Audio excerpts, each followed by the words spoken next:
আসসালামু আলাইকুম। যদিও হকারের কথাগুলো সঠিক আছে।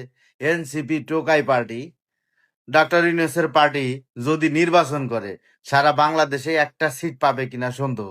সম্পূর্ণ ভিডিও দেখে মতামত প্রকাশ করে যাবেন।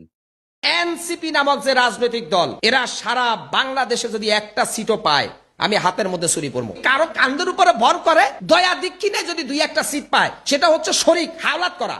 কিন্তু এনসিপি নিজের সরকার নিজে তেল দিয়ে যদি একটা সিট জিততে পারে, আমি হাতে ছুরি করবো। রাজনীতি এত সোজা জিনিসটা ভাই। শেখ হাসিনার বিরুদ্ধে আন্দোলন করছেন দেখে আপনি রাষ্ট্র পরিচালনা করবেন, ওই যোগ্যতা তো আপনার নাই রে ভাই। আরে ভাই, একটা রাষ্ট্র চালাইতে গেলে অনেক অনেক পলিটিশিয়ান জ্ঞান লাগে। আপনাদের কি পলিটিশিয়ান জ্ঞান আছে দেশ চালানোর মতো? মিয়া মানে মুখের মোয়া নাকি ক্ষমতার শেয়ার?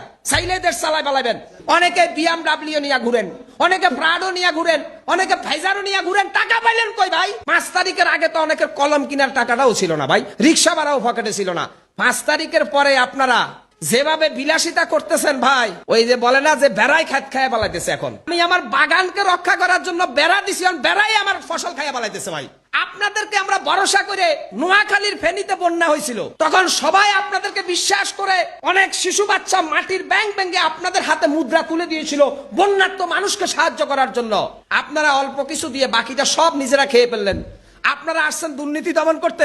বাংলাদেশের সবচাইতে বড় দুর্নীতিবাজ আপনারা প্রমাণ হয়ে গেছে এবার। মনে রাখবেন ভাই, ইতিহাস কাউকে ক্ষমা করে না। আপনি যখন দুর্নীতির আশ্রয় নিয়েছেন, বিচার আপনারও হবে এই বাংলার মাটিতে। অতএব ছাত্র জনতার ব্যানারে ফাল পাইলেন না। রং দেখেছেন, রঙের ডিব্বা কিন্তু দেখেন নাই। রাজনীতিবিদ যারা আছে তারা এখন চুপ করে আছে, আপনাদেরকে একটু আধার